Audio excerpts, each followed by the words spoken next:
on? That will be ere the set of sun. Where the place? Upon the heath. There to meet with Macbeth.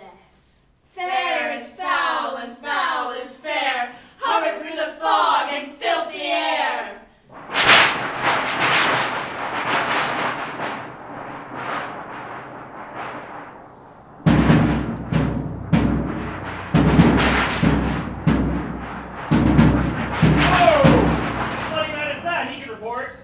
This is the sergeant who, like a good and hardy soldier, fought against my captivity. Hail, brave friend. Say to the king the knowledge of the broil as thou didst leave it. Doubtful it stood, as two spent swimmers that do cling together and choke their art. The merciless Macdonald and brave Macbeth, well he deserves that name. Disdaining fortune, with his brandished steel it smoked from bloody execution, like valor's minion, carved out his passage till he faced the knave, which there shook hands, nor bade farewell to him, till he unseamed him from a knave to the chops, and fixed his head upon our battlements. Valiant cousin, worthy gentlemen. No sooner justice had and valor armed, compelled these skipping currents to trust their heels. But the Norwegian lord, surveying vantage, with furbished arms and new supplies of men, began a fresh assault. Dismayed not as there are captains, Macbeth and Banquo. Yes, as sparrows, eagles, or the hare the lion. If I say sooth, I must report they were as cannons overcharged with double cracks, so they doubly redoubled strokes upon the foe. But I am faint. My gashes cry for help. Thy words become thee as well as thy wounds. They smack of honor both. Go, get him surgeons! Who comes here? The worthy Peyton Ross. What a haste looks through his eyes. So should he look and seems to speak things strange. God save the king. Whence camest thou, worthy Thane? From Fife, great king, where the Norwegian banners flout the sky and fan our people cold. The Thane of Cawdor began a dismal conflict, till that Bellona's bridegroom, lapped in proof, confronted him with self-comparison. Point against point, rebellious arm against arm, curbing his lavish spirits, and, to conclude, victory fell on us. Great happiness! Then now Swano, the Norway's king, craves composition. No more that Thane of Cawdor shall deceive our bosom interest. Go, pronounce his present death, and with his former title greet Macbeth. I'll see it done. What he hath lost, noble Macbeth hath won.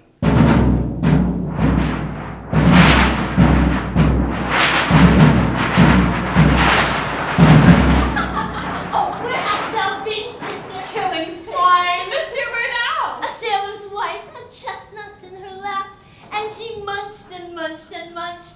Give me, quoth I, or I'd thee wish thou unfed running cried. Her husband's to Aleppo gone, master of the tiger, but in a sieve all thither sail, and like a rat without a tail, I'll do, and I'll do. I'll give thee a wind. Thou'rt kind. And I another. I myself have all the other, and the very ports that blow, all the quarters that they know in the shipman's card. I will drain them dry as hay. Sleep will shall neither night nor day hang upon his penthouse lid. He shall live a man, forbid. Weary 7 nights, 9 times 9 shall he dwindle, peak and pine. Though his bark cannot be lost, yet it shall be tempest tossed. Oh, look what I have. Show me, show me. Here I have a pilot's thumb, racked when homeward he did come.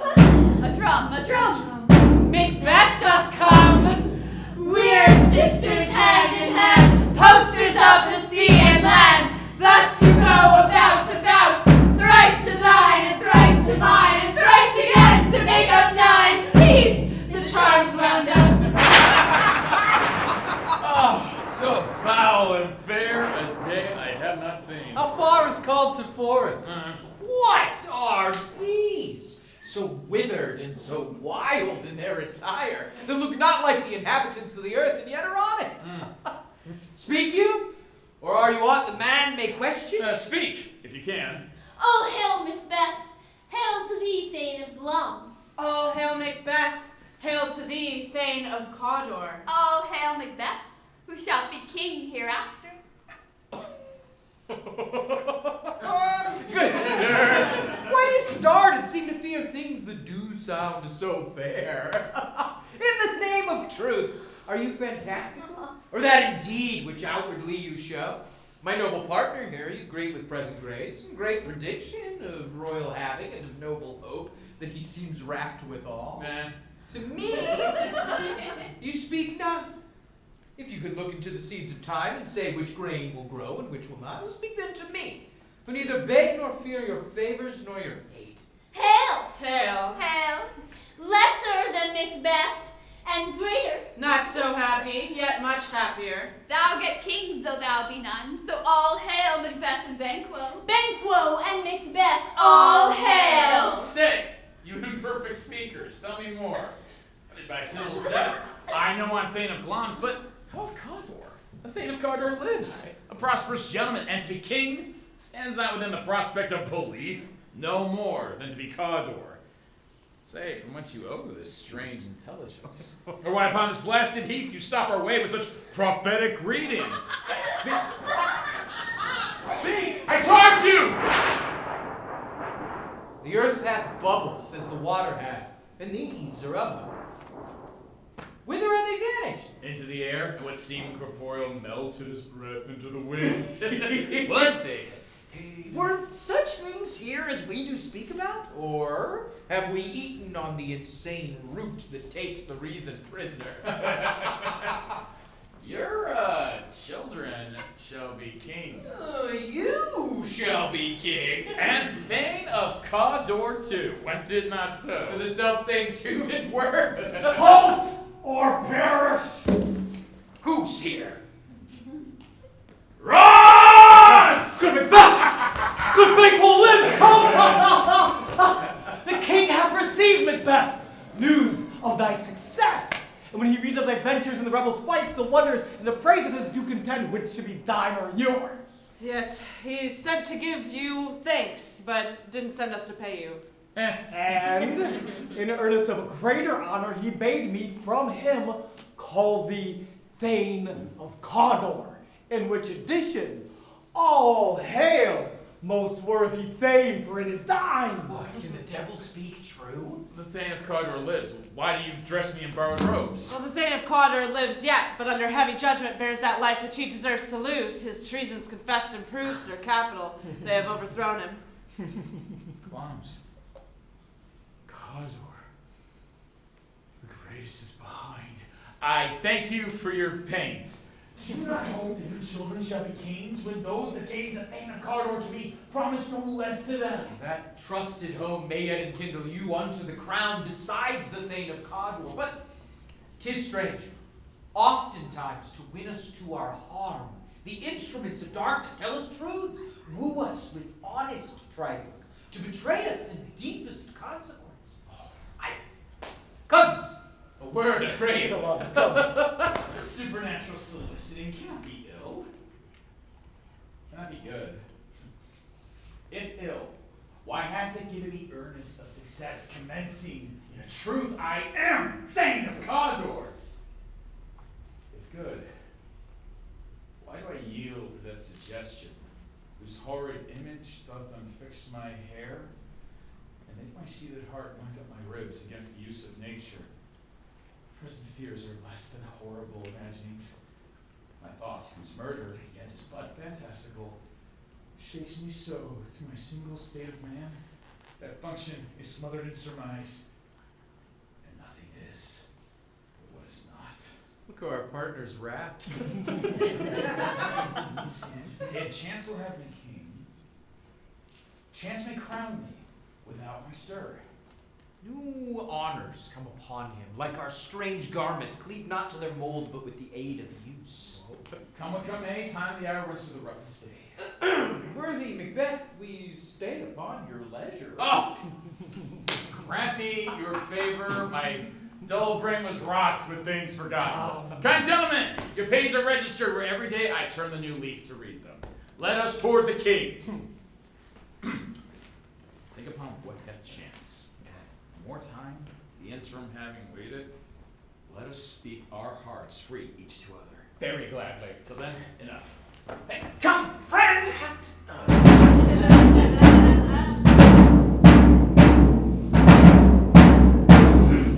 Is execution done on Cawdor, or those in commission not yet returned?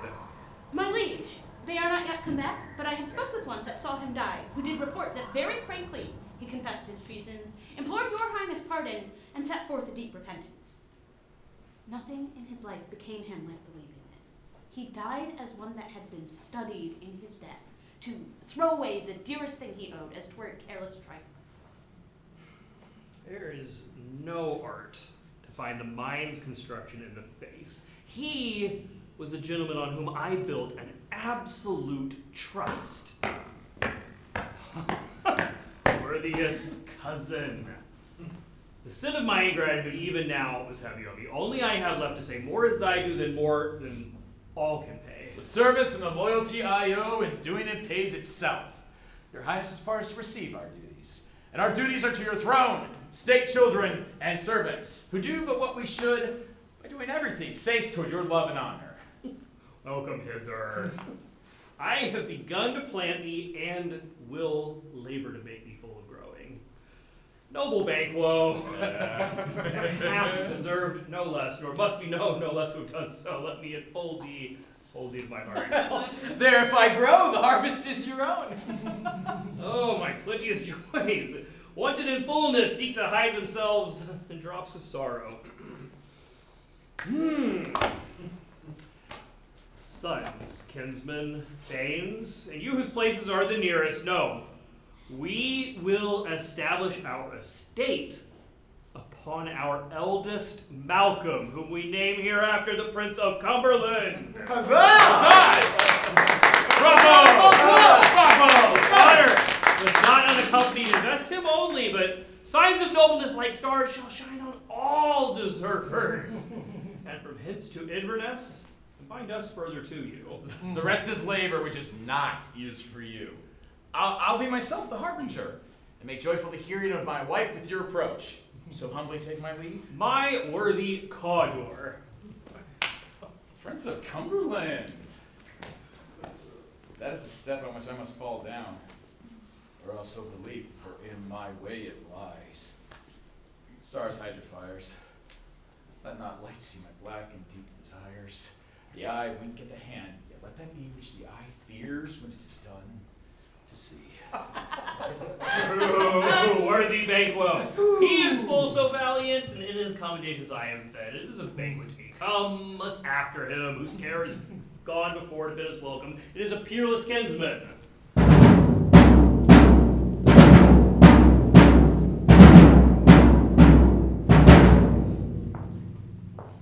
They met me in a day of success, and I have learned by the perfectest report they have more in them than mortal knowledge. When I burned and desired to question them further, they made themselves air, into which they vanished. Whilst I stood wrapped in the wonder of it, came missives from the king, who all hailed me Thane of Cawdor, by which title before these weird sisters had saluted me, and referred me to the coming on of time when, hail, king, that shall be.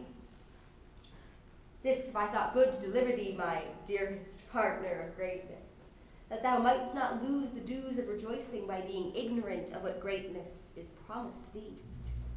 Lay it to thy heart, and farewell. Glamis thou art, and Cawdor, and shalt be what thou art promised. Yet do I fear thy nature. It is too full of the milk of human kindness to catch the nearest way. Thou wouldst be great, are not without ambition, yet without the illness should attend it. But thou wouldst highly, that wouldst thou holily, wouldst not play false, and yet wouldst strongly win. Thou have great bloms, that which cries thus thou must do if thou have it, and that which rather thou dost fear to do than wishest should be undone. Hie thee hither, that I may pour my spirits in thine ear, and chastise with the valor of my tongue all that impedes thee from the golden round, which fate and metaphysical aid doth seem to have thee crowned withal. What is your tidings? The king comes here tonight. Thou wert mad to say it. Is not thy master with him who, were it so, would have informed for preparation? So plain it is true. Our time is coming. One of my fellows had to spade of him, who almost dead for breath, and scarcely more than would make up his message. Give him tending. He brings great news. The raven himself is horse that croaks the fatal entrance of Duncan under my battlements. Come, you spirits that tend on mortal thought, unsex me here, and fill me from the crown to the toe top full of direst cruelty. Make thick my blood. Stop up the access and passage to remorse that no compunctious visitings of nature shake my fell purpose, nor keep peace between the effect and it. Come to my woman's breasts and take my milk for gall. Come, ignite and pall thee in the dunnest smoke of hell, that my keen knife see not the wound it makes, nor heaven peep through the blanket of the dark to cry, hold, hold, hold. Great gloves, worthy Cawdor, greater than both by the all hail hereafter. Thy letters have transported me beyond this ignorant present, and I feel not a future in the instant. My dearest love, Duncan comes here tonight. And when goes hence? Tomorrow, as he purposes. Oh, never shall sun that morrow see. Your face, my Thane, is as a book where men may read strange maps. To beguile the time, look like the time. Bear welcome in your eye, your hand, your tongue. Look like the innocent flower, but be the serpent under. He that's coming must be provided for, and you shall put this night's great business into my dispatch, which shall to all our nights and days to come give solely sovereign sway and masterdom. We will speak further. Oh, clear. To alter favor ever is to fear. Leave all the rest to me.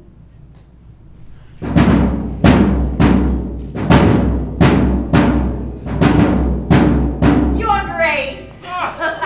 See, our honored hostess! The love that follows us sometimes our trouble, which still we thank as love. Here and I teach you how you shall bid God build us for your pains, and thank us for your trouble. All our servants, in every point twice done and then done double, were poor and single business to contend against those honors deep and broad, wherewith your majesty loads our house. Here's the Thane of Cawdor. We coursed him at the heels and had a purpose to be his purveyor, but his great love, sharp as a spur, helped him to his home before us. Fair noble hostess, we are your guests tonight. Your servants ever have theirs themselves, and what is theirs incompt to make their audit at your highness's pleasure, still to return your own. Give me your hand. Conduct me to mine host. We love him highly and shall continue our graces towards him. By your leave, hostess. If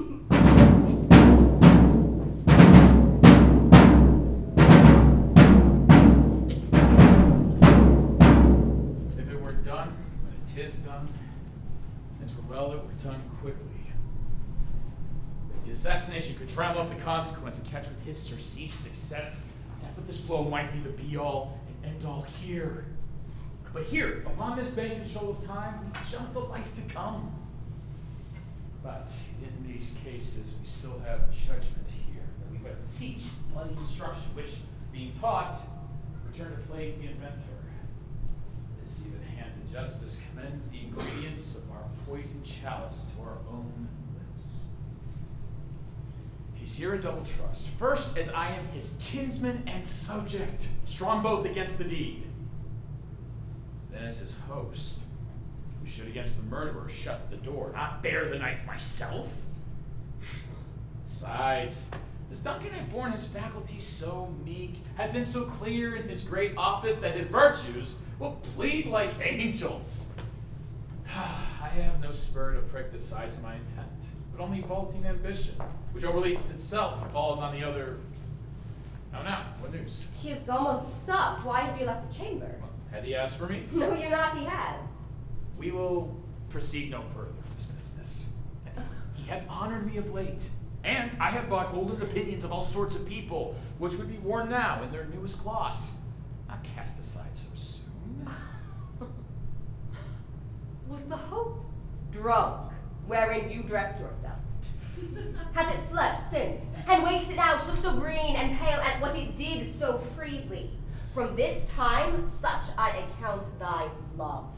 Art thou afeard to be the same in thine own act and valor as thou art in desire?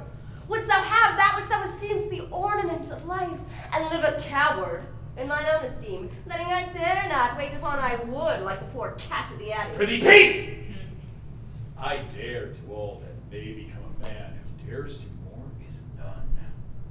What beast was it then that made you break this enterprise to me?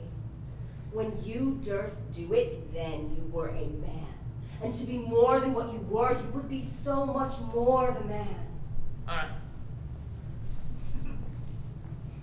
I have given suck, and know how tender 'tis to love the babe that milks me.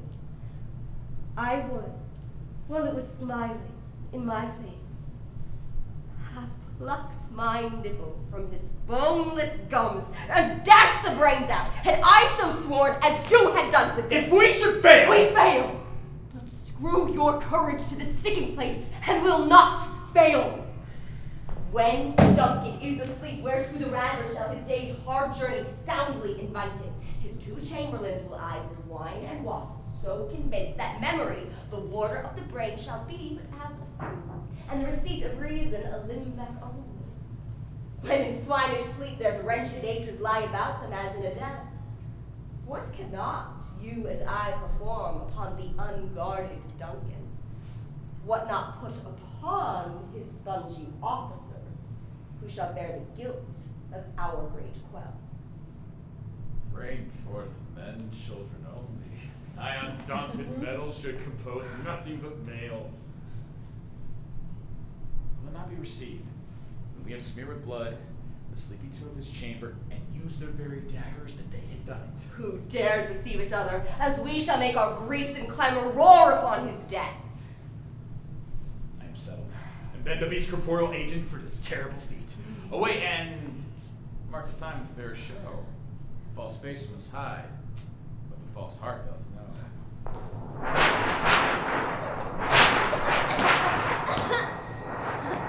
How goes tonight, boy?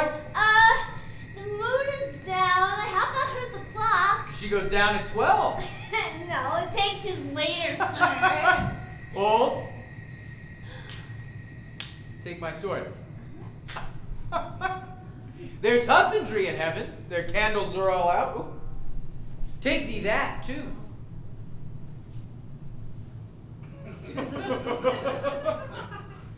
A heavy summons lies like lead upon me, and yet I would not sleep.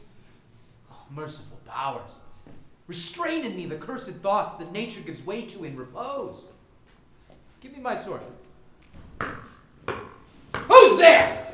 Oy. A friend?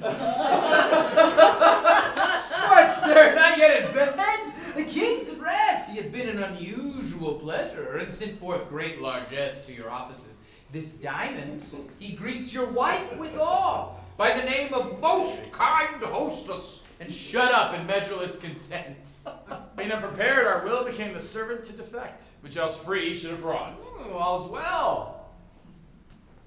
I dreamt last night of the 3 weird sisters. Oh. To you they have showed some truth. I think not of them. Oh. Yet, when we can entreat an hour to serve, we would spend it in some words upon that business, if you would grant the time. At your kind's pleasure. If you shall cleave to my consent, it shall make honor for you. so I lose none in seeking to augment it, but still keep my bosom franchised and my allegiance clear, I shall be counseled. Good repose the while. Thanks, sir. The like to you.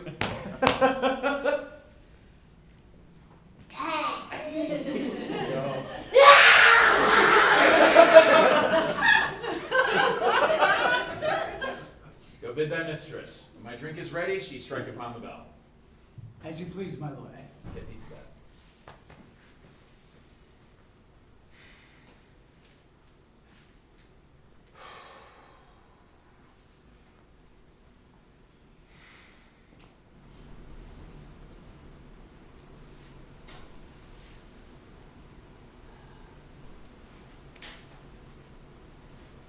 Is this a dagger which I see before me? The handle toward my hand? Come, let me clutch thee. I have thee not, yet I see thee still. Art thou not faithful vision sensible to feeling as to sight? Or art thou but a dagger of the mind? A false creation proceeding from the heat oppressed brain. I see thee yet in form as palpable as this which now I draw.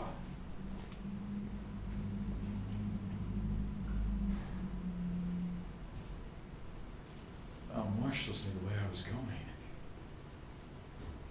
and such an instrument I was to use. My eyes are made the fools of the other senses, or else worth all the rest. I see thee still, and on thy blade in dungeon counts of blood, which was not so before. There is no such thing. It is the bloody business which informs thus to mine eyes.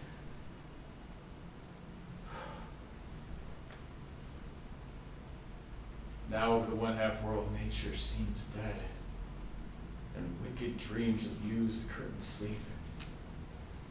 How sure, my firm set earth, hear not my steps, which way they walk, for fear the very stones prate of my whereabouts, and take the present horror from the time which now suits with it. Whiles I threat, he lives, words to the heat of deeds too cold breath gives. I go, and it is done. The bell invites me. Hear it not, Duncan, for it is a knell that summons thee to heaven or to hell.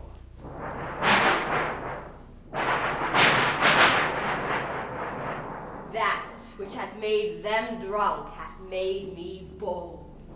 What hath quenched them hath given me fire. Hark! Peace. It was the owl which shrieked, fatal bellman which gives the sternest good night.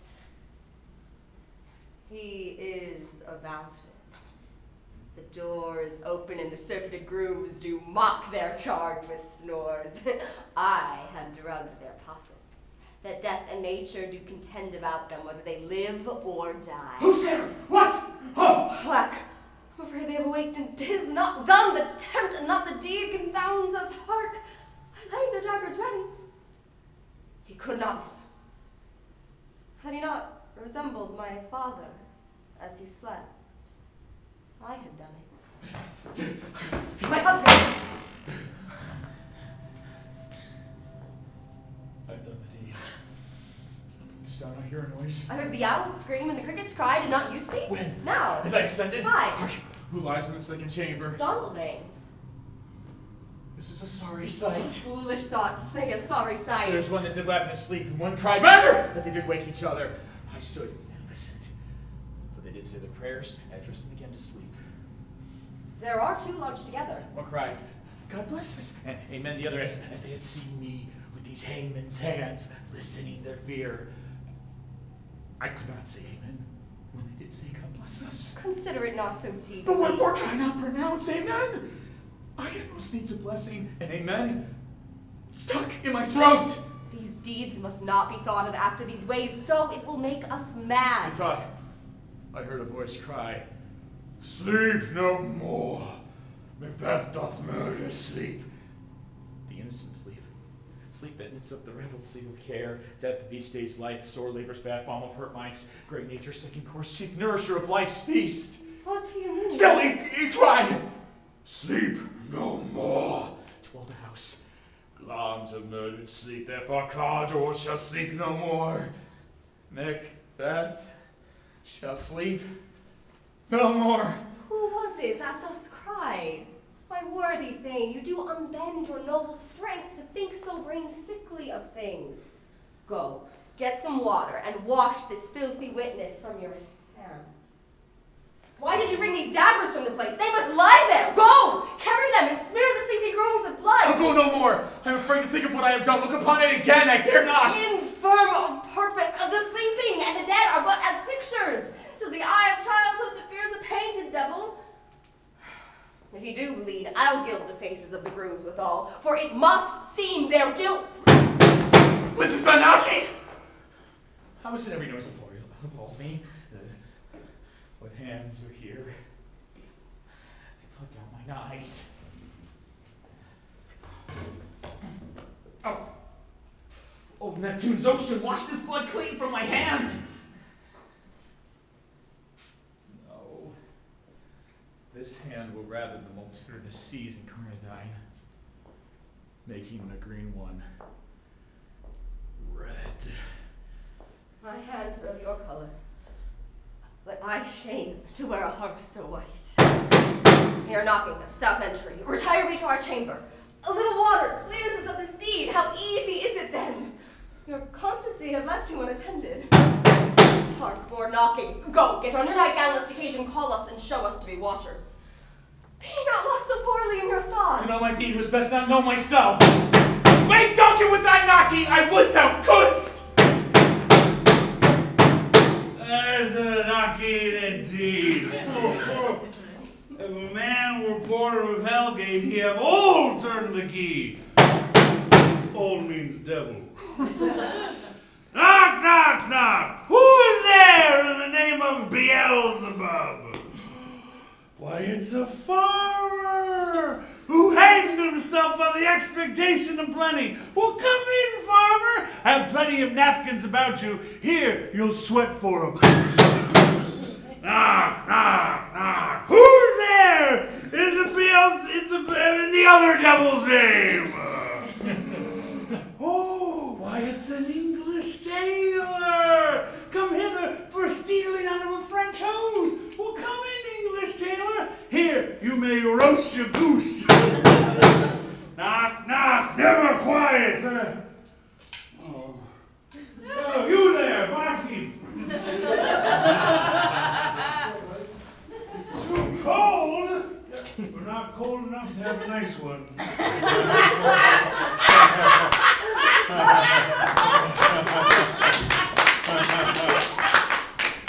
Where was I? I'm porter to hell no further. I thought I led in some of all professions to the primrose way of the everlasting bonfire.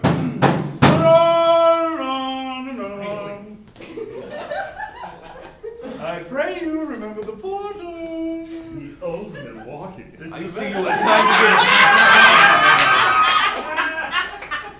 Oh, no, please, go ahead. Oh, thanks, sir. We were carousing. Was it so late, friend? You went to bed that you didn't lie so late. Oh, we were carousing to the second cock, sir. And Mary, sir, drinking brings out the best three things in you.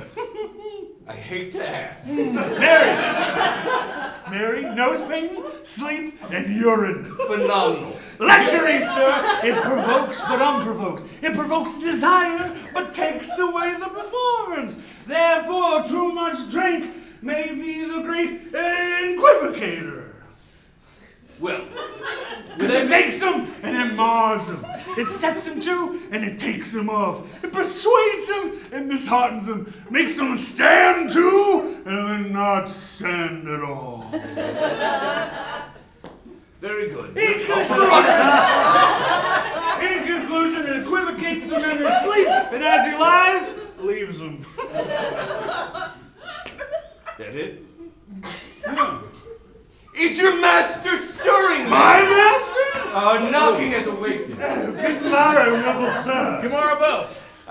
The king did command me to call timely on him, but I have, almost slipped the hour. He's not stirring yet, but I'll bring you to him. I know this is a joyful trouble to you, and yet 'tis one. The labor we delight in physics pain. There's the door. I'll make so bold to call, for it is my limited service. Goes the king hence today? He does. He did appoint so. Well, the night has been unruly. Where we lay, our chimneys were blown down. As they say, lamentings are in the air, strange screams of death. Some say the earth was feverish and did shake. It was a rough night. As my young remembrance can hardly parallel a Horror! Horror! Horror! Tongue nor heart cannot conceive nor name thee. What's the matter? Confusion now hath made his masterpiece. The most sacrilegious murder hath broke open the Lord's anointed temple and stole thence the life of the building. Oh, what does you mean, the life? I mean you, his majesty. Approach the chamber and destroy your sight with a new gorgon. Do not bid me speak. You see yourself and speak what you have seen.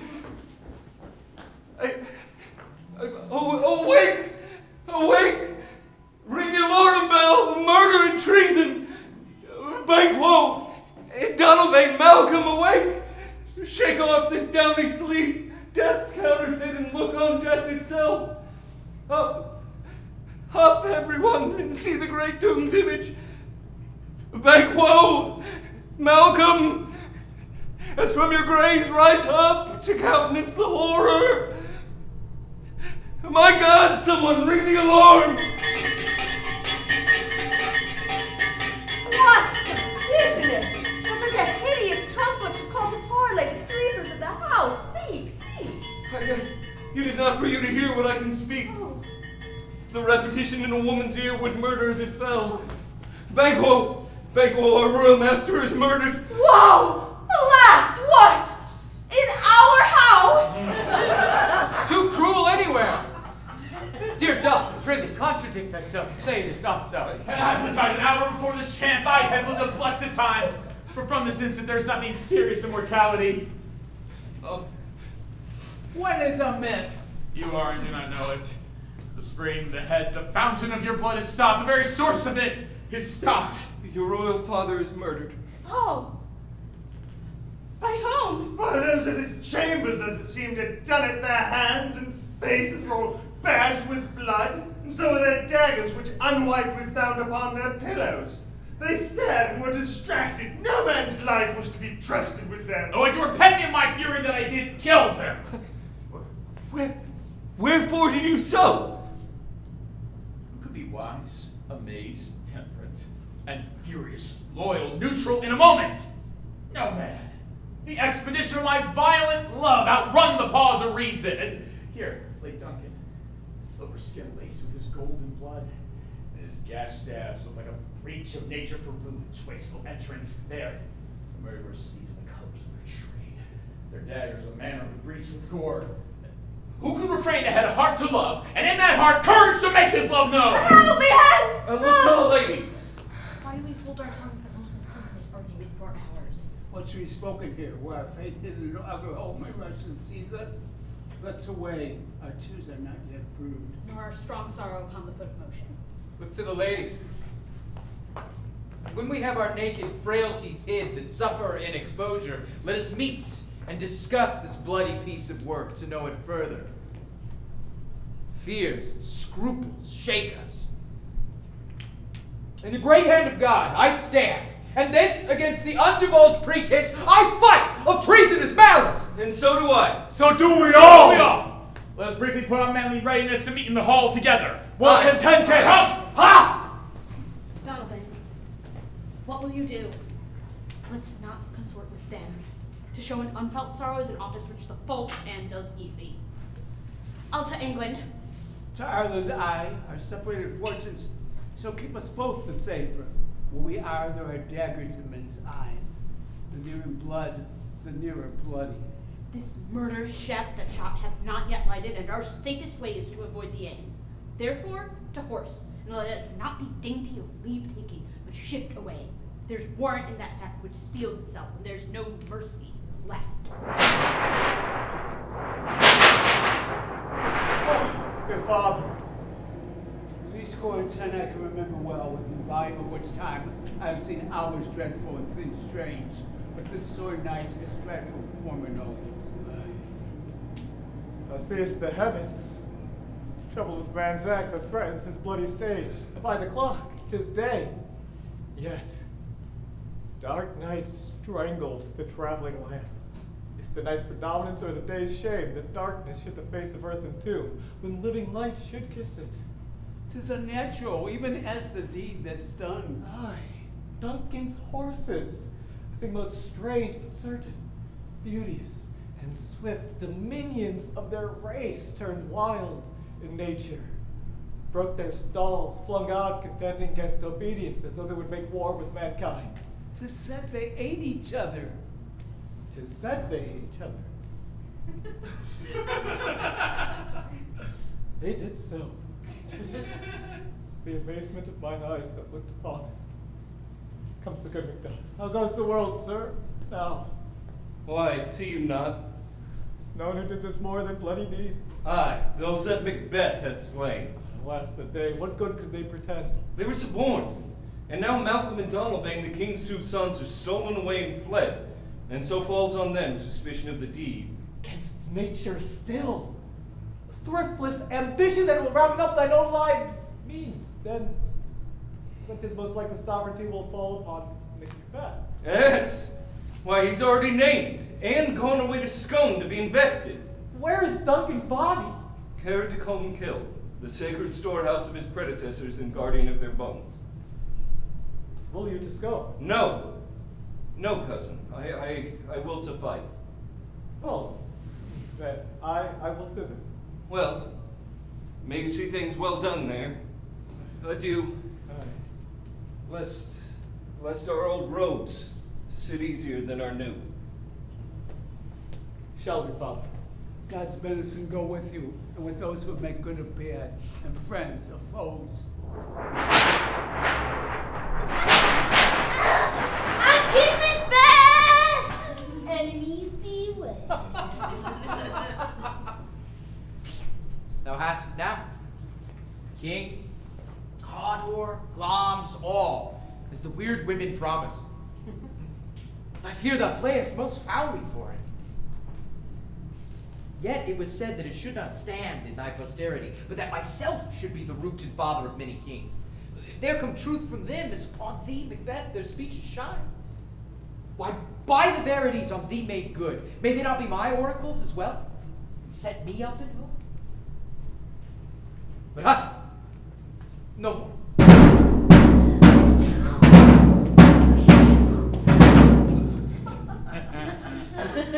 Here's our chief guest! If he had been forgotten, it had been as a gap in our great feast, and all thing unbecoming. Tonight, we hold a solemn supper, sir, and I'll request your presence. Let your highness command upon me, to the which my duties are with an indissoluble tie forever knit. Ride you this afternoon? Aye, my good lord. As far you ride? As far, my lord, as will fill up the time twixt this and supper. Go not my horse the better. I must become a borrower of the night for a dark hour or twain. Fail not our feast. My lord, I will not. But here our bloody cousins are bestowed in England and Ireland, not confessing their cruel parricide, and filling their hearers with strange invention. But we'll take tomorrow, till you return tonight. Goes Fleance with you? Aye, my good lord. Our time does call upon us. Oh, I wish your horses swift and sure of foot, and so commend you to their backs. Farewell. Let every man be master of his time till 7 tonight. To make society the sweeter welcome, we will keep ourselves alone till supper. Well then, God be with you. Old Sirrah, a word. Attend those men our pleasure. Down, my lord, without the palace gate. Bring them before us. To be thus is nothing, but to be safely thus. Our fears in Banquo stick deep, and in his royalty of nature reigns that which would be feared. He chid the sisters when first they put the name of king upon me, then bade them speak to him. Then prophet-like they hailed him father to a line of kings. Upon my head they placed a fruitless crown and put a barren scepter in my grip, thanks to be wrenched by an lineal hand. No son of mine succeeding the seeds of Banquo kings. Who's there? No. Go to the door. Wait till we call. Well then, was it not yesterday when we spoke together? Oh, yeah, we talked, yeah. Well then, have you considered my speeches? No, it was Banquo in times past who held you so under fortune, which you thought might have been. Yeah, you let it be known to us. You told us. I did so. And I went further, which is now our point of second meeting. Do you find your patience so predominant in your nature that you can let this go? Nay, I'm one, my lord, who the blows and buffets of this world have so incensed that I'm reckless what I do to spite the world. Yeah, and I another, so weary with desire and tugged with fortune that I would set my life at any chance to mend it or be rid it. Both of you know Banquo was your enemy. Yeah, true. Yeah. So is he mine. And at such bloody distance that every minute of his being thrusts against my nearest of life. Well, we'll kill him. Yeah, we'll do it. Yeah. Your spirits shine through you. Within this hour, I'll advise you to plant yourselves. Acquaint yourself with the perfect spy of the time. The moment, on it, for it must be done tonight. And some distance from the palace. Leave no rubs nor botches in the work. Fleance, his son, whose absence is no less material to me than his father's, must embrace the fate of that dark hour. Resolve yourselves apart. I'll come to you anon. Right. Aye, my lord. I'll call upon you straight. Abide within. Yeah, we resolve. It is concluded. Banquo, thy soul's plighted, but fine heaven. Must find out tonight. Is Banquo gone from court? He is, madam, but he will return tonight. Say to the king I would attend his leisure for a few words. I will, madam. Not had. All spent when our desire is got without content. 'Tis safer to be that which we destroy than by destruction dwell in doubtful joy. How now, my lord, why do you keep alone? Of sorriest fancies your companions making, using those thoughts which should indeed have died with them they think on. Things without all remedy must be without regard. What's done is done. We've scorched the snake, not killed it. She'll close and be herself, whilst our poor Malice remains in danger of her former tooth. But let the frames of Fleance disjoint. Both worlds suffer, ere we eat our meal in fear and sleep in the affliction of these terrible dreams that shake us nightly. It better be with the dead, whom we, to gain our peace, have sent to peace, than on a tortured mind to lie in restless ecstasy. Duncan is in his grave. After life's fitful fever, he sleeps well. Treason has done his worst. Nor steel, nor poison, malice domestic, foreign levy, nothing can touch him further. Come on, gentle, my lord, sleep o'er your rugged looks. Be bright and jovial among your guests tonight. So shall I, love. And so I pray be you. Let your remembrance apply to Banquo. Present him eminence in both eye and tongue. Unsafe, whilst we must lave our honors in these flattering streams and make our faces visors to our hearts, disguising what they are. You must leave this. Oh, full of scorpions is my mind, dear wife. Thou knowest Banquo and his Fleance lives. But in them nature's copy is not a turn. There's comfort in that, they are assailable. Ere the bat hath flown his cloistered fight, there shall be done a deed of dreadful note. What's to be done? Be innocent of the knowledge, dearest Chuck, till thou applaud the deed. Come, ceiling night, scarf up a tender eye of pitiful day, and with thy bloody and invisible hand, cancel and tear to pieces that great bond which keeps me pale. Thou marvelest at my words, but hold me still. Things bad begun make strong themselves by ill. So prithee, with me!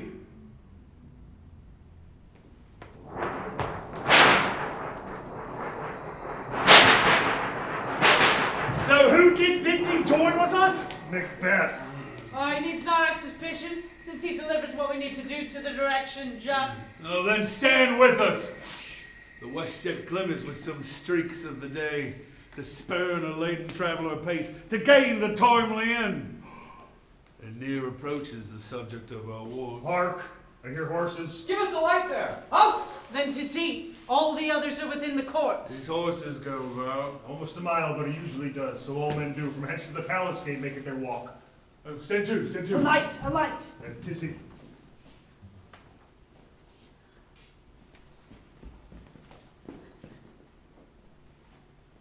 It will be rain tonight. Let it come down! Treachery. Ah! Fly, good Fleance! Fly! Fly! No!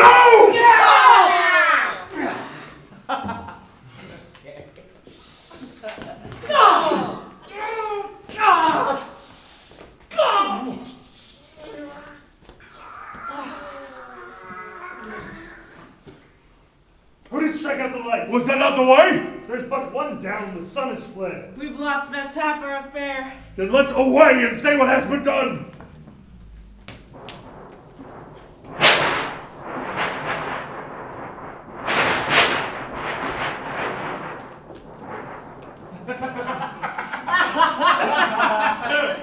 You know your own degrees.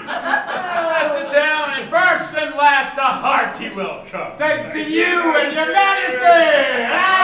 Ourself will mingle with society and play the humble host. Our hostess keeps her seat, but in best time we will require her welcome. Pronounce it for me, sir. To all our friends. My heart speaks. They are welcome. See? They encounter thee with their hearts' thanks. Now, let's see, Lennox! Lennox! Now then, both sides will be even. Come. I will sit in the midst, now be large in mirth! On! We'll drink a measure the table round! Yes! Blood upon thy face! Oh, 'tis Banquo, sorry. 'Tis better than is he dispatched? Aye, my lord, his throat is coat, that we did for him. Now at the best of the cutthroats, but it's good they did it like for Fleance. Thou hast done it, Dr. Non-Harel. Most royal lord, Fleance has escaped. Then comes my fit yet again. I had else been perfect, whole as the marble, founded as the rock, broad and general as the casing air, but now I am cabined, cribbed, confined, bound to saucy doubts and fears. But Banquo's safe. Aye, my lord, dead in a ditch he bides, with 20 threatened gashes to his head. At least his death is nature. Thanks for that. There the grown serpent lies. The worm that's fled hath in nature time will venom breed. No teeth for the present. Get thee gone. Tomorrow we'll hear ourselves again. Aye, my lord. My royal lord, you do not give the cheer. Sweet remembrancer. Now, good digestion, wait on appetite and health on both. May it please your highness, sit. Here had we now our country's honor roofed. We're the greatest person of our Banquo present, who I rather challenge for unkindness than pity for mischance. May his absence lay blame upon his promise. Now, to please your highness, to grace us with your royal presence. Listen, the table's full. Well, here's a place reserved, sir. Where? Here, my good lord. What is it that moves your highness? Which of you have done this? Don't chance not say I did it! Never shake thy gory locks at me! Gentlemen, rise, his highness is not well. Sit, worthy friends. My lord is often thus, and hath been from his youth. Upon a thought he will again be well. If what you note him, you shall offend him, and extend his passion. Feed, and regard him not, or you'll a man. And a bull or two never dare look upon that, which might appall the devil. Oh, proper stuff. This is the very painting of your fear. This is the air-drawn dagger which you said led you to Duncan. Shame itself. Why do you make such faces? When all's done, you look but on a stool. Prithee, see there. Behold, look. What sayest thou? What care I? Thou canst not speak to. What? Quite unmanned in folly. As I stood here, I saw him. 5, for sure. Blood has been shed. Here now. Here the human stature purged the gentle wheel. And since too, there have been murders too terrible to hear. Time was, the brains were out, the man would die, and there in an end. But now, they rise again with 20 mortal murders upon their crown, and push us from our stools! This is more strange than such a murder is! My worthy lord, your noble friends do lack you.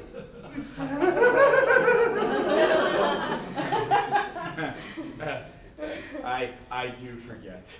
Do not muse at me, my most worthy friends. I have a strange infirmity, which is nothing to those that know me. Come, love, and health to all. Then I'll sit down. Give me some wine. Fill full. I drink to the general joy of the whole table and to our dear friend Banquo, whom we miss. Would he were here. To all in him we thirst, and all to all. To our duties and the pledge. Abandon to my sight! Fear hide thee! Thy bones are marrowless, thy blood is cold. There's no speculation in thine eyes, which thou dost glare with. Think of this, good peers, but as a thing of custom, for 'tis no other. Only it spoils the pleasure of the time. What man dare? I dare! Hence, horrible shadow! Unreal mockery, hence!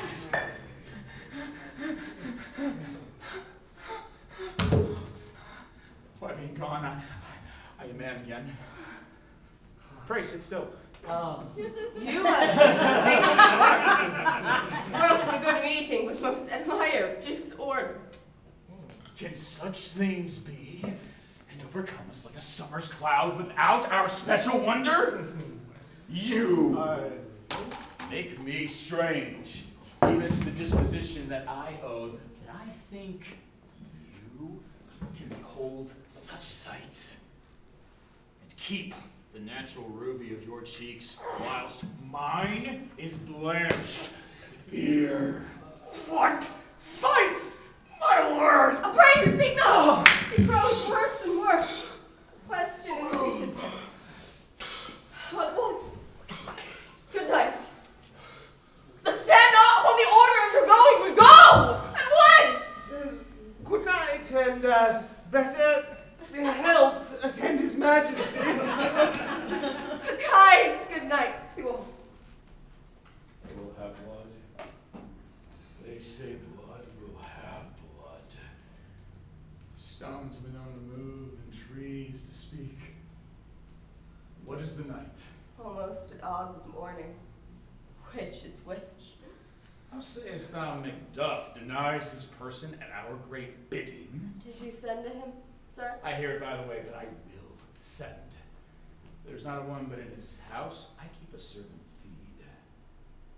I will tomorrow, and betimes I will to the weird sisters.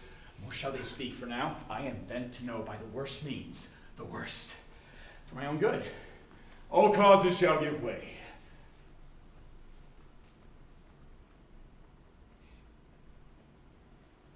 I am in blood, stepped in so far, but should I wade no more? Returning were as tedious as go o'er. Strange things I have in head that will to hand, which must be acted ere they be scanned. You lack the season of all natures.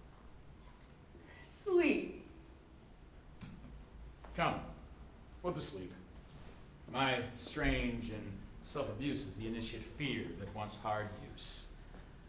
We are yet but young,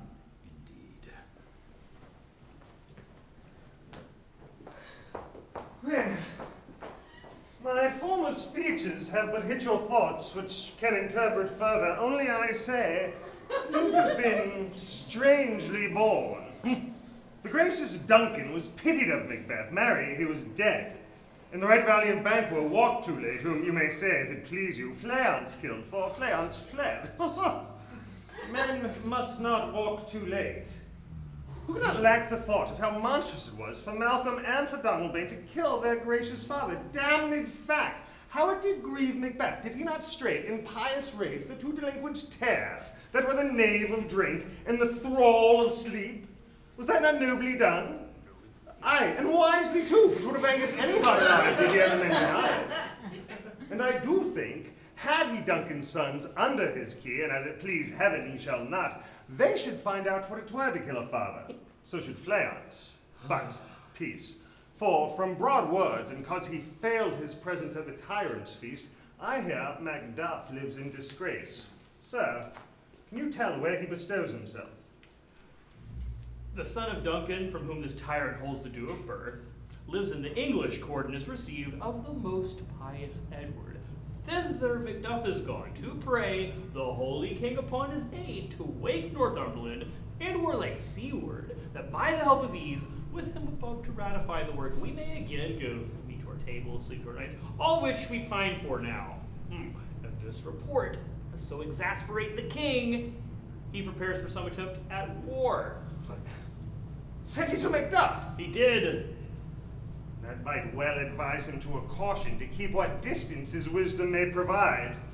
Some holy angel fly to the court of England and unfold his message ere he come, that a swift blessing may soon return to this, our suffering country, under a hand accursed. I'll send my prayers with him.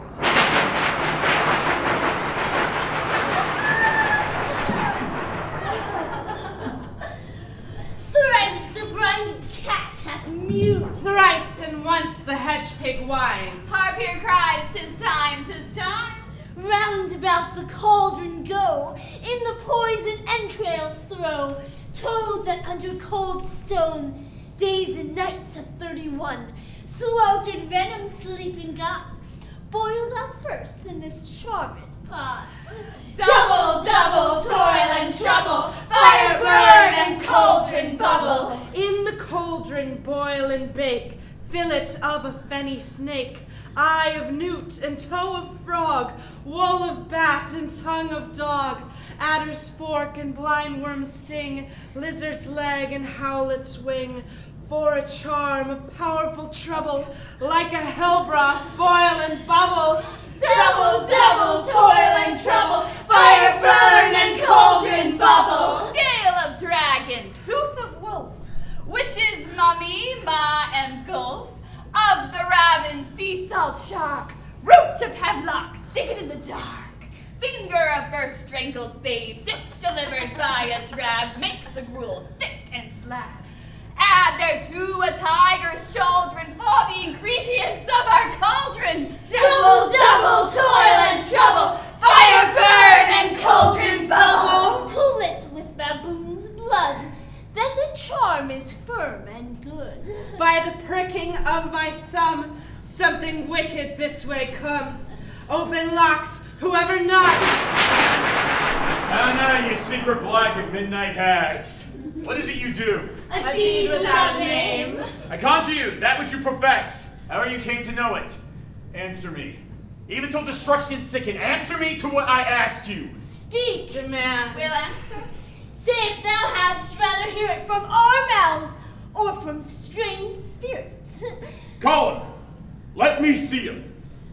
Pour in sow's blood that hath eaten her 9 pharaoh. Grease that sweating for murders give it throw into the flames. Come high or low, thyself in office deftly show. Tell me thou unknown power. He knows thy thought. Hear his speech, but say thou not. Macbeth, Macbeth, Macbeth! Beware, Macduff! Beware the Seyton of Fife! Dismiss me. Enough. Whatever thou art for thy good question, thanks. Thou hast heart my fear aright. But one word more. You will not be commanded. Here's another, more potent than the first. Macbeth! Macbeth! Macbeth! Had I 3 ears, I'd hear thee. Be bloody, bold, and resolute. Laugh to scorn the power of man, for none of woman born shall harm Macbeth. Then live, Macduff. What need I fear of thee? Yet I'll make sure and double sure and take a bond of faith. Thou shalt not live. That I may tell pale-hearted fear it lies and sleep in spite of thunder. What is this that rises like the issue of a king, and upon his baby brow The round top of sovereignty? Listen, but speak not to it. Be lion-mettled, proud and take no care. Who chafes, who frets, or where conspirers are. Macbeth shall never vanquished be, till great Burnham Wood, to high Dunsinane Hill, shall come against him. That can never be! Who can impress the forest? Bid the tree fix its earthbound root. Ah, sweet Bodeman's good. Yet, my heart throbs to know one thing more. Tell me, if thou art canst tell, shall Banquo's issue ever reign in this kingdom? See to know no more! I will be satisfied! Deny me this, and eternal curse fall upon you. Let me know! Show! Show his eyes and grieve his heart. Come my shadow, so depart.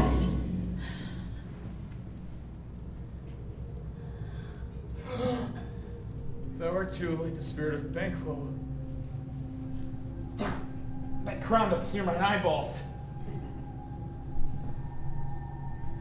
Thy hair too, like gold-bound brow, is like the first. A third is like the former. Filthy hags, why do you show me this? Start eyes. What? Will the line stretch the crack of doom? Another. A seventh. I'll see no more. And yet, an eight appears that bears a glass that shows me many more. So I see two full balls and treble scepters carry. Horrible sight! Yeah, I see it is true. The blood-bolstered Banquo smiles upon me and points at them for his. Oh, no, what is this? What is this? So? No! You gave me a fruitless crown! Oh!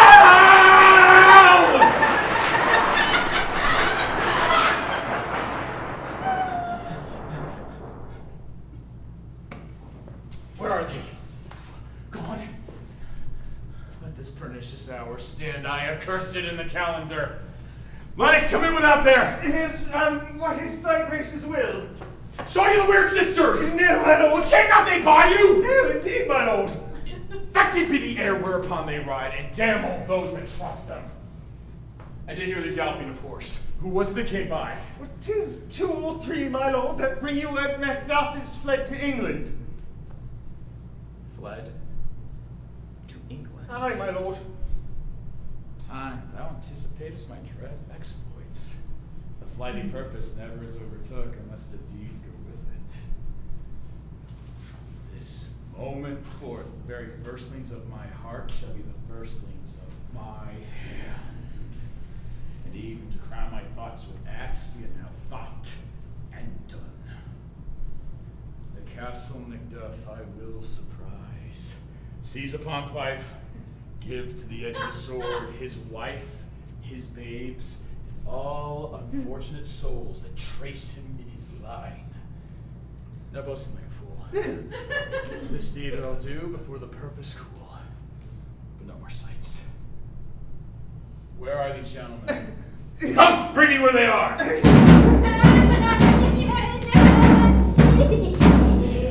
What have you done to make him fly the land? You must have patience, madam. Patience! He had none. His flight was madness. When our actions do not, our fears do make us traitors. You know not whether it was his wisdom or his fear. Oh, his wisdom. To leave his wife, his babes, his mansions, his titles, to a place from whence himself does fly. He loves us not. He wants the natural touch. For the poor wren, the most diminutive of birds, will fight her young ones in her nest against the owl. All is the fear and nothing is the love. All is the wisdom when their flight so runs against all reason. My dearest cuz, I pray you to school yourself. As for your husband, he is noble, pious, judicious, and best knows the fits of the season. I dare not speak much further, but cruel are the times when we are traitors and we do not know who we are. When we hold rumor for what we fear, and yet know not what we fear, but float upon a wild and violent sea every way and go. I take my leave of you. Fathered he is, and yet he's fatherless.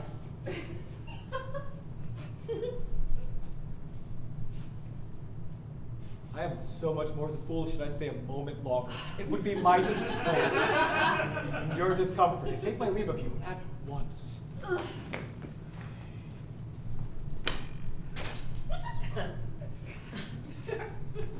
Sirrah, your father's dead. And what will you do now? How will you live? As birds do, mother. What, with worms and flies? With what I get, I mean. And so do they. My father is not dead for all you're saying. Aye, he is dead. And how wilt thou do for a father? Nay, how will you do for a husband?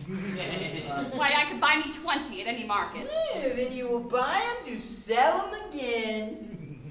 Pray thee have little wit, and yet with wit enough for thee. Was my father a traitor, mother? Aye, that he was. What is a traitor? Why, one that swears and lies. Be all traitors that do so? Aye, everyone that does so must be hanged. Must they all be hanged that swear and lie? Everyone. Who must hang them? Why, the honest men. Then the liars and swearers are fools, for there are liars and swearers enough to beat the honest men and hang up them. Poor monkey. But how wilt thou do for a father? If he were dead, you would weep for him, and if you would not, it were a good sign I should quickly have a new father. How thou talkest? Bless you, fair dame. I am not so you know. But in your state of honor, I am perfect. And I doubt some danger does nearly approach you. If you will take a homely man's advice, be not found here. Hence! Hence! With your little ones! Hence! Whither should I fly? I have done no harm. But I remember now I'm of this earthly world, where to do harm, often laudable, to do good, often accounted dangerous folly. Why then should I put up this womanly defense to say I have done no harm? What are these faces? Where's your husband? I hope in no place so unsanctified where such as thou mayest find him. He's a traitor. Thou liest, thou shag-eared villain! What, you ain't? Young fry of treachery!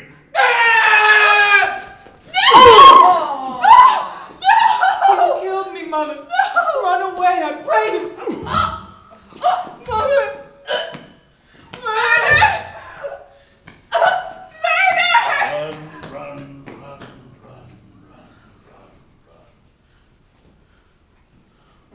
Let us seek out some desolate shade, and there weep our sad bosoms empty. Now let us rather hold fast the mortal sword, and like goodly men bestride our downfallen birthdom, each morn. New widows howl, new orphans cry, new sorrows strike heaven on the face, that it resounds as if it felt with Scotland and yelled out like syllable of dolour. What I believe, I'll wail. What no, believe. This tyrant whose sole name blisters our tongue was once thought honest.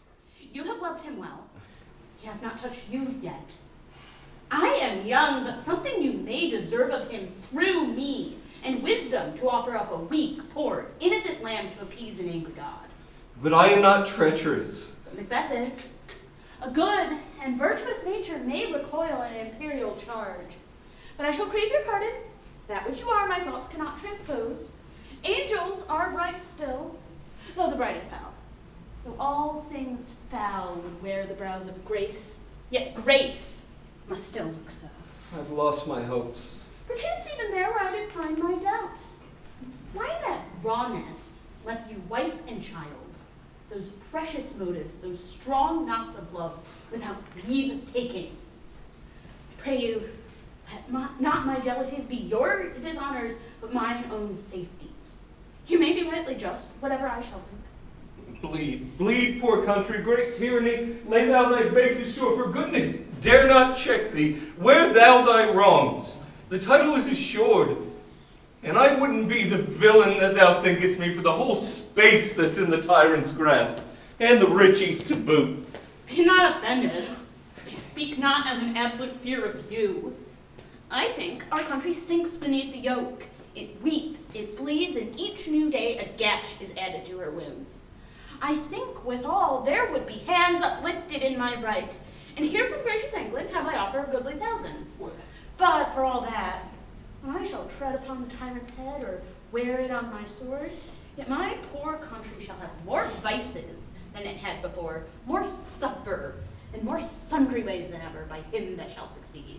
And what should he be? It is myself, I mean, in whom I know all the particulars of vice so grafted, that when they shall be opened, black Macbeth will seem as pure as snow, and the poor state esteem him as a lamb being compared with my confineless heart. And not in the legions of horrid hell could come a tyrant more damned in evils to top Macbeth. I grant him bloody, luxurious, avaricious, false, deceitful, sudden, malicious, smacking of every sin that hath a name, but there's no bottom, none, to my voluptuousness.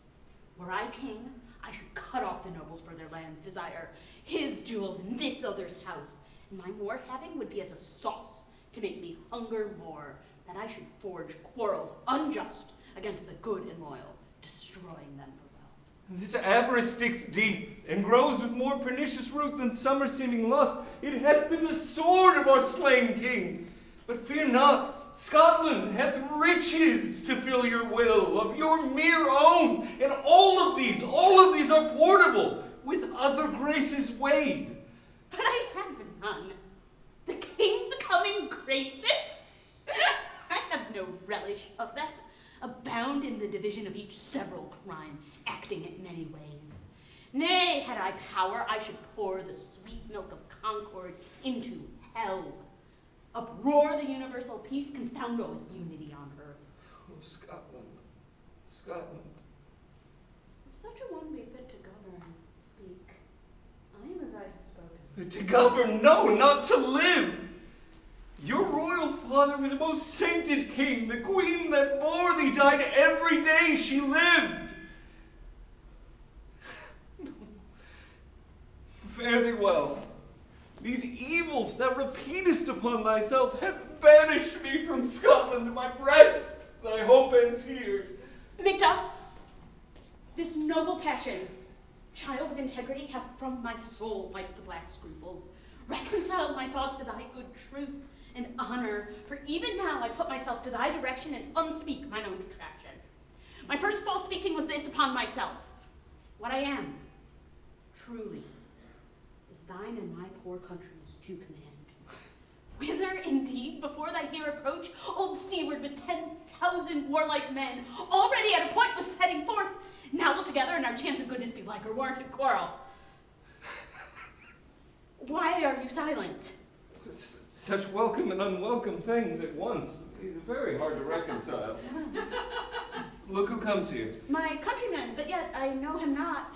My ever-gentle cousin, welcome hither. I know him now. Good God, be times removed the means that makes us strangers. Sir, amen. Stand Scotland where it did.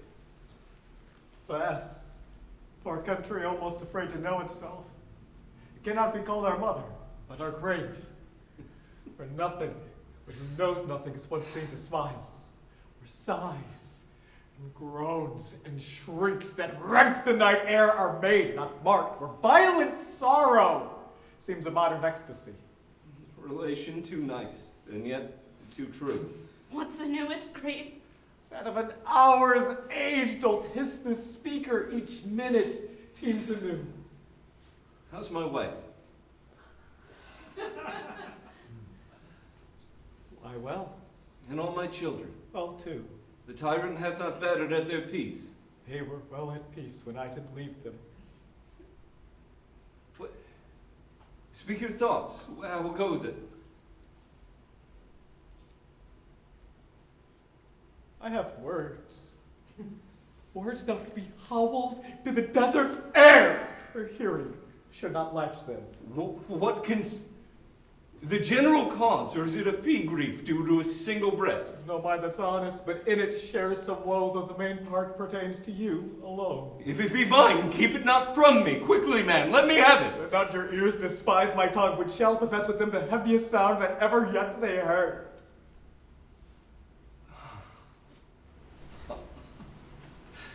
Yes. I think I guess at it. Your castle is surprised. Your wife and your babes savagely slaughtered. Were I to relate the manner the quarry of the murdered deer were to add to the death of you. Merciful heaven, what man, ne'er pull your hat upon your brows, give sorrow words. The grief that does not speak whispers the orphan heart and bids it break. My children were killed. Wife, children, servants, all that can be found. My wife killed you. I have said. Be comforted. Let's make us medicines of our great revenge to cure this deadly grief.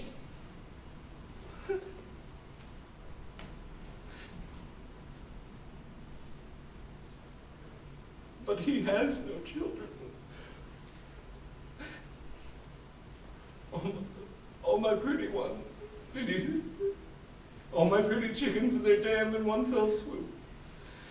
Dispute it like a man? I shall do so.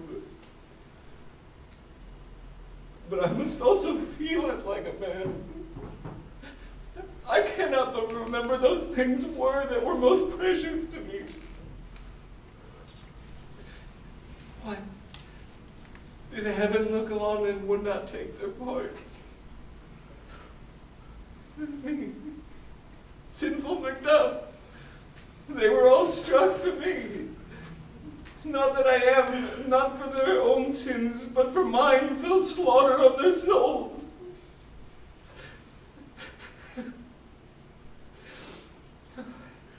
Heaven rest. Be this the whetstone of your sword, that grief convert to anger, blunt not the heart, enrage it. Oh, gentle heavens, cut short all intermission, and front to front bring thou this fiend of Scotland and myself, and within my sword's length set him. And if he escape, heaven forgive him too. This tune goes manly. Come, go we to the king. Our powers are ready, our lack is nothing but our leave. Macbeth is ripe for shaking. The powers above put on their instruments. Receive what cheer you may. The night is long that never finds the day.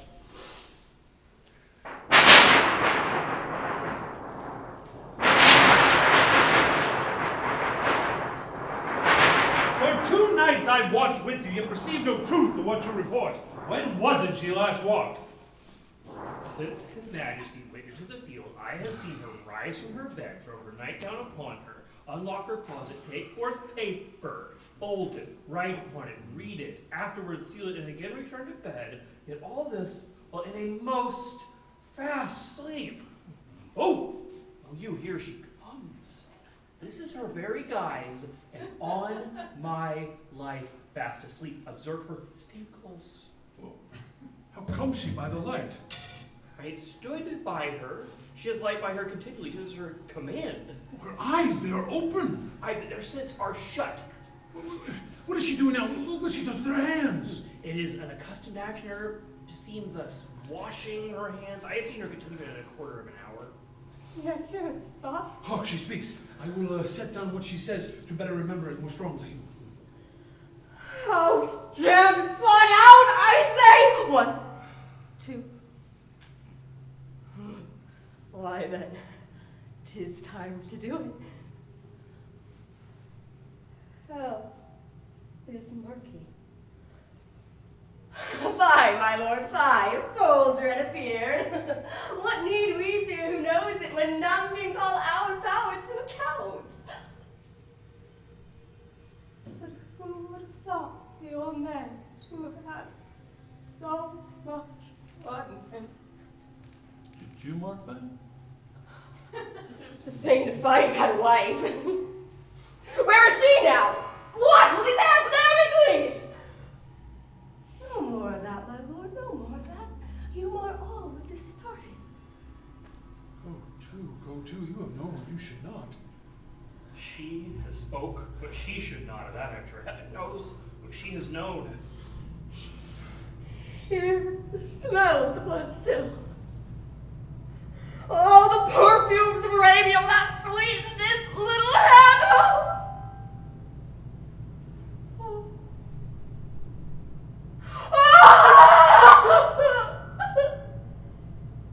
a sigh is there. The heart is sorely charged. I will not have such a heart in my bosom for the dignity of the whole body. Well. Pray God indeed, sir. This disease is beyond my practice. Wash your hands. Put on your nightgown. Look not so pale. I tell you yet again, Banquo's buried. Even so. He cannot come out on his grave. To bed. To bed. There's knocking at the gate. Come. Give me your hand.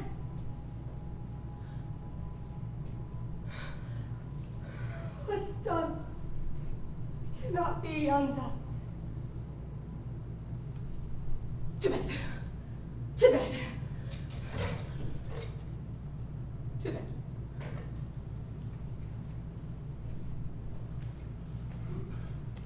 Will she go now to bed? Directly. Foul musings are abroad. Unnatural deeds do breed unnatural trouble. God forgive us. Look after her. Remove from her all annoyance and keep an eye on her. So good night. Mine she has made it and made my sight. I think but cannot speak. Good night, good doctor. Forward, march!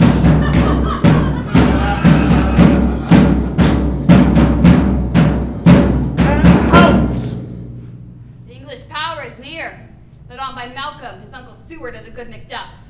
Revenges burn in them, for their dear causes which the bleeding and grim alarm excite the mortified man. Yes, near Burnham Wood shall we meet them, that way are they coming. Who knows if Donalbain be with his brother? No, for certain, sir, he is not, as we have a file of all the gentry. There is Siward's son, and many unrough youths who even now protest their first of manhood. What does the tyrant?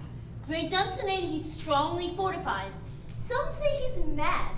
Others that lesser hate him do call it valiant fury. But for certain, he cannot buckle his distempered cause within the belt of rule. Now does he feel his secret murders sticking on his hands. Those he commands move only in command, and nothing in love. Now does he feel his title hang loose upon him, like a giant's robe on a dwarfish thief. Who then could blame his pestered senses, to recoil and start, when all that is within himself does condemn itself for being there? Well, march we on, to give obedience where 'tis truly owed. Or so much as it needs to dew the sovereign flower and drown the weeds. Make we our march towards Burnham.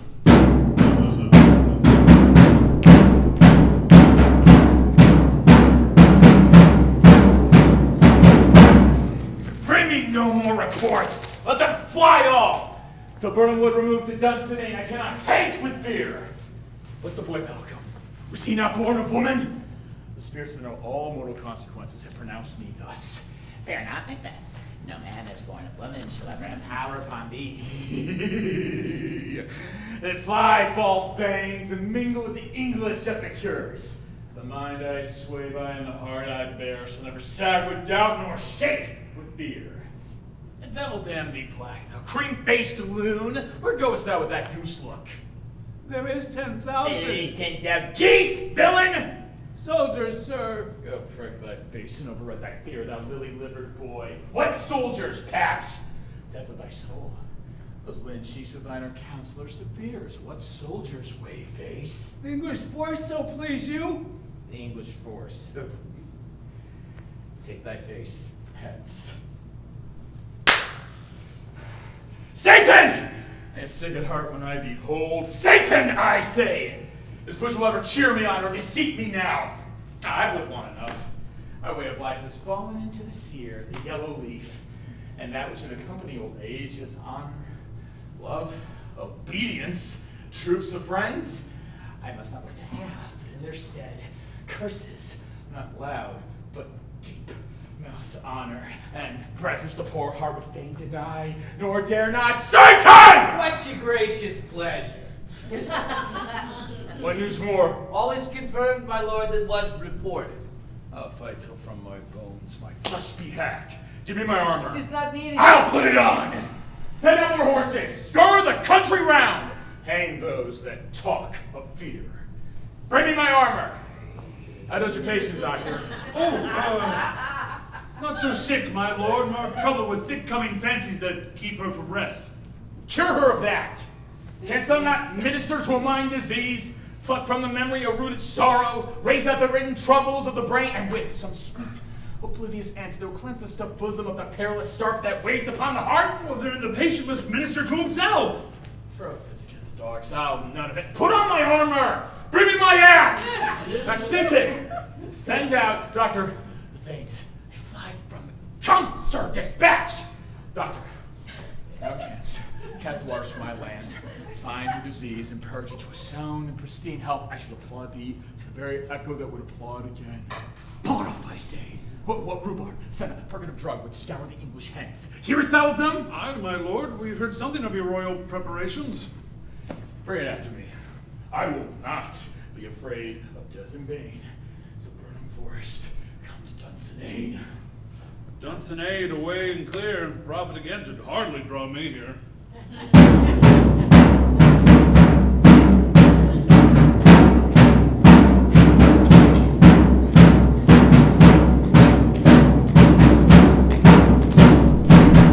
Halt!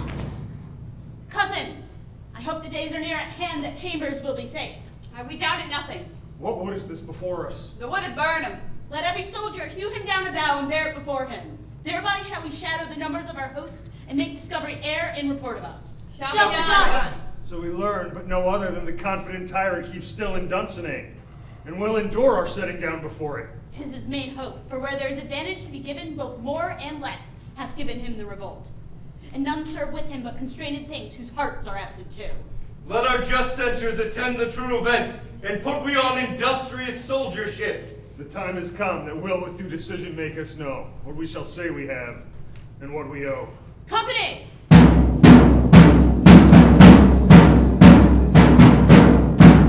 Hang out banners on the outward wall. The cry is still, they come. Our castle's strength, Olaf has siege to Siward. There. Let them lie there till famine and the ague eats them up.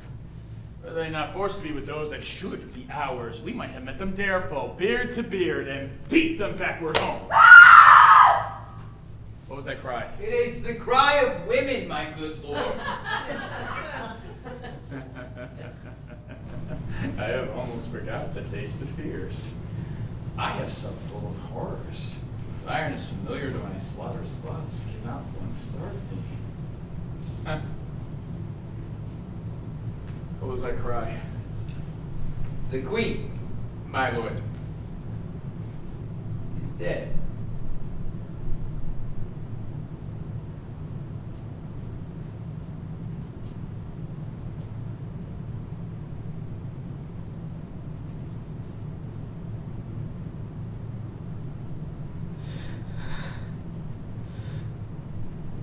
She should have died hereafter.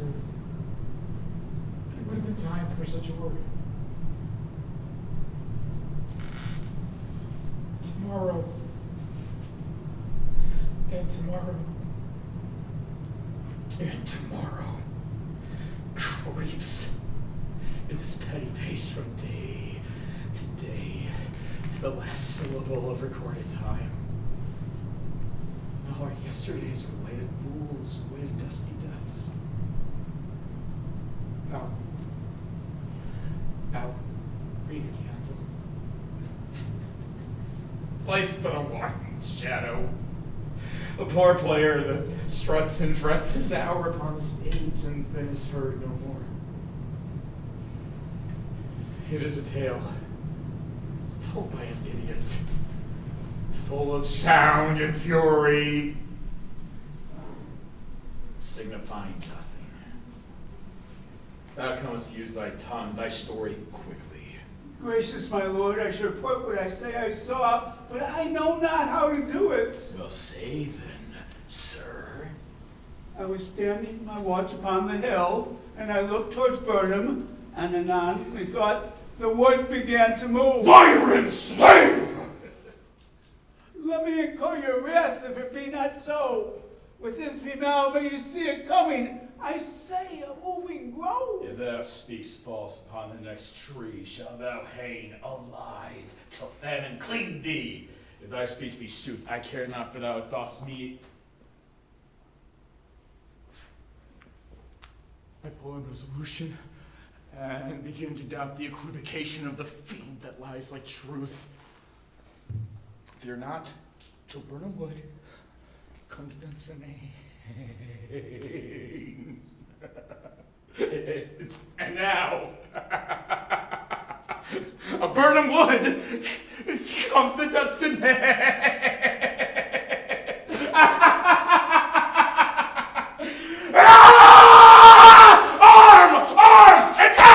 If what he avouches disappear, there is no flying hence, nor tarrying here. I begin to grow weary of the sun, and wish the state of the world undone. Ring the alarm bell! Blow, wind, come back! At least we'll die with harness on our backs!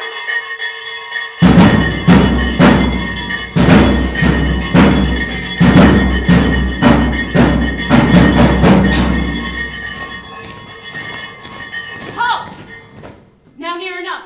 Your leaky screens throw down and show like those you are.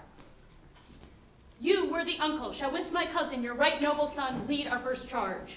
Noble Macduff and we shall take upon us what else remains to do, according to our order. Well, fare you well. Do we but meet the tyrant's power tonight?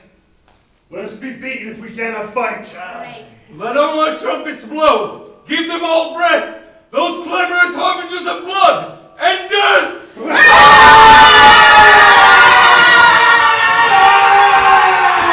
They tie me to the stake. I cannot fly. The bear like I must fight the course. What's he that was not born of woman?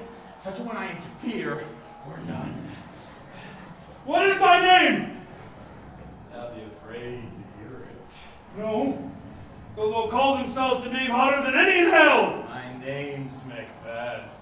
Even the devil himself cannot pronounce a name more hateful to mine ears. No, no more fearful. A liar, a porous tyrant. With my sword, I will prove the lies you speak.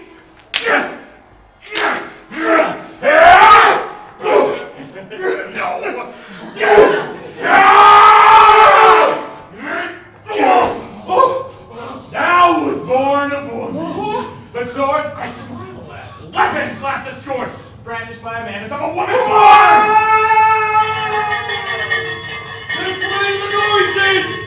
Tyrant, show thyself! If thou beest slain, and by no stroke of mine, my wife and children's ghosts will haunt me still. No! Run away! Run away! I will not strike at kerns whose arms are hired to bear their staves, either thou, Macbeth, or else my sword within unbattered edge I'll sheath again undeeded. There shouldst thou be by that great clamor, where one of greatest note seems brooded. Just let me find him, fortune, and no more than this I beg of you. This way, my lord. The castle's gently rendered, and the tyrant's people on both sides do fight, for the noble thanes do bravely in the war. And the day almost professes itself yours, and there's little to do. We have met with foes that strike beside us. Yes, enter, sir, the castle.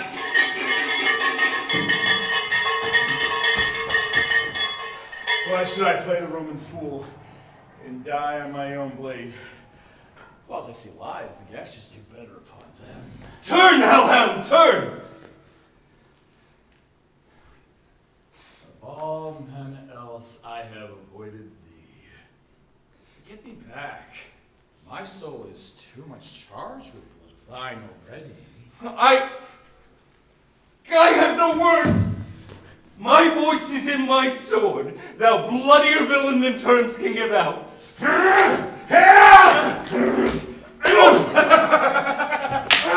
this labor. As easy mayst thou the entrenchant air with thy keen sword impress as make me bleed. Let fall thy blade on more vulnerable crests. I bear a charmed life which was thy yield to one of woman born. Despair thy charm, and let the angel who thou still hast served tell thee, Macduff was from his mother's womb untimely ripped. What?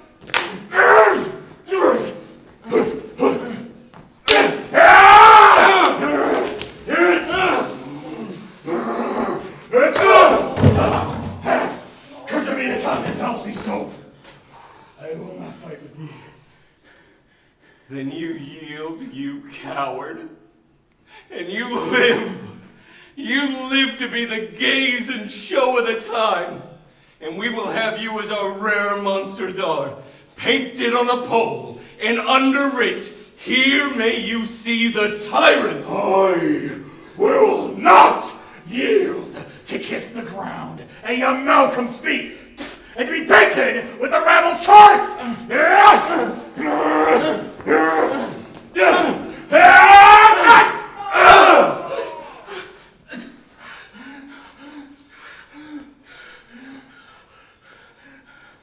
The bird would come to Dunsinane, and thou opposed, even for a woman born. Yet I'll try the last. For my body and through my warlike shield, lay on Macduff, and damn be he that first cries hold. Enough!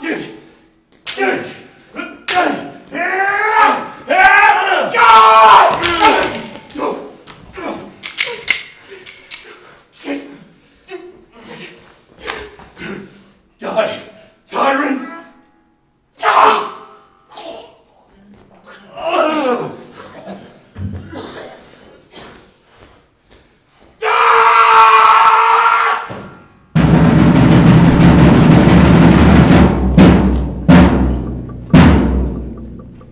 I would the friends we missed were safe arrived. Some must go off. And yet by these I see, so day great as this is cheaply bought. Macduff is missing, and your noble son. Your son, my lord, hath paid a soldier's debt. He lived but till he was a man, the which no sooner had his prowess confirmed in the unshrinking station where he fought, but, like a man, he died. And he's dead. Aye, carried off the field. The cause of your sorrow must not be measured by his worth, for then it hath no end. Had he his hurts before? Aye, on the fronts. Why then, God's soldier he be.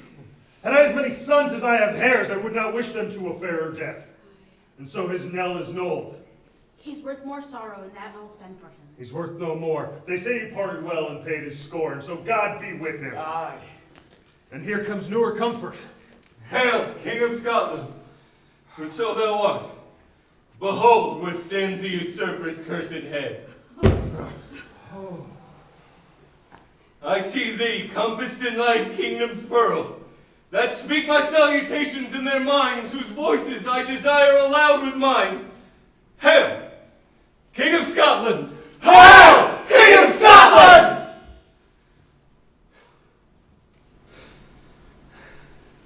We shall not spend a large expense of time before we reckon with your several loves and make us even with you.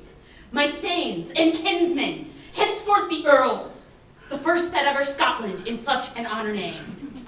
What's more to do that would be planted newly with the time, as calling home our exiled friends abroad who fled the snares of watchful tyranny, producing forth the cruel ministers of this dead butcher and his fiend-like queen, who as 'tis thought by self and violent hand took off her life.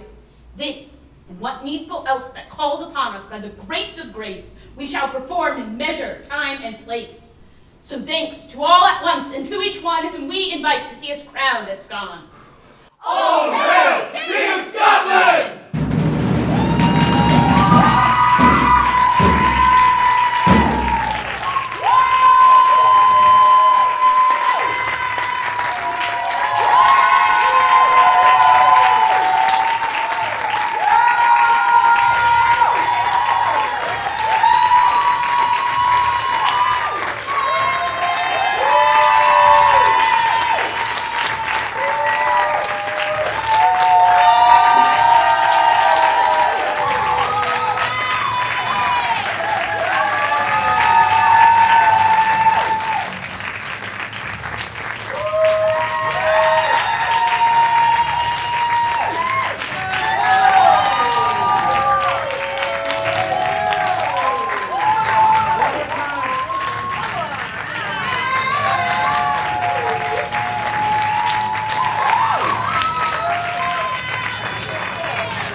We are Shakespeare Blood Oath. If you guys don't know, we are a group that started 7 years ago. We pulled all of the Shakespeare plays out of a hat in a random order, and we decided to do them all one each year.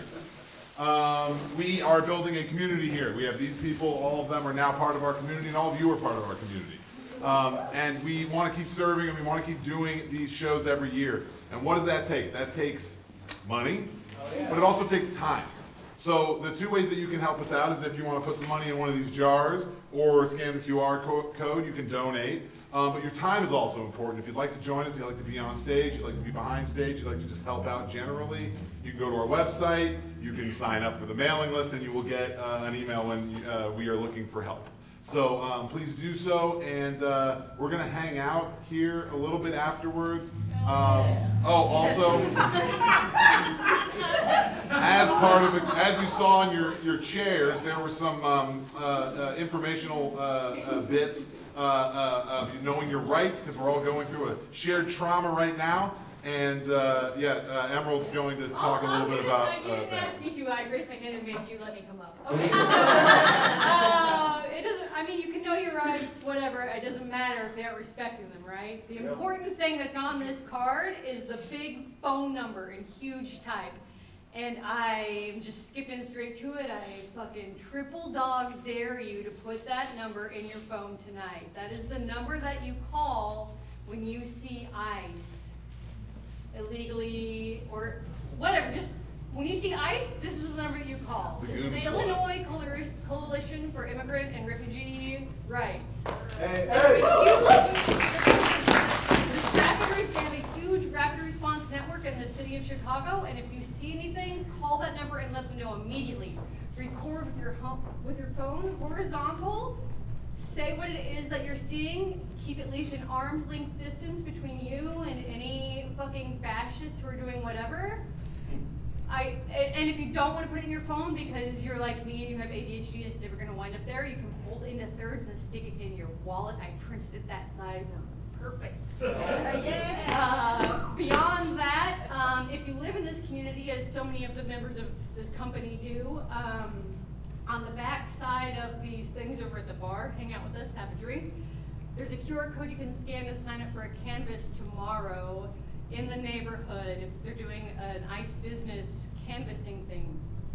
That's a one-time thing.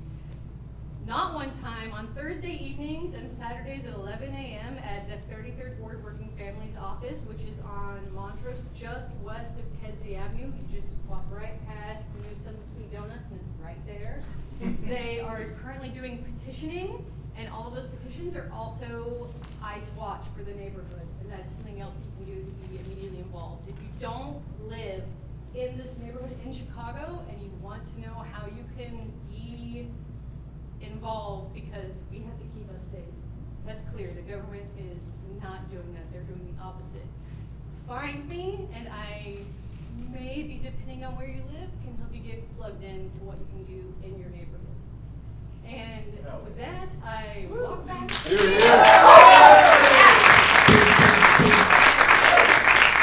Fuck fascists and death to tyrants, am I right? Thank you, hang out. And What's the next show? not doing anything. Oh, So we're gonna announce the next year's show at the end of the show.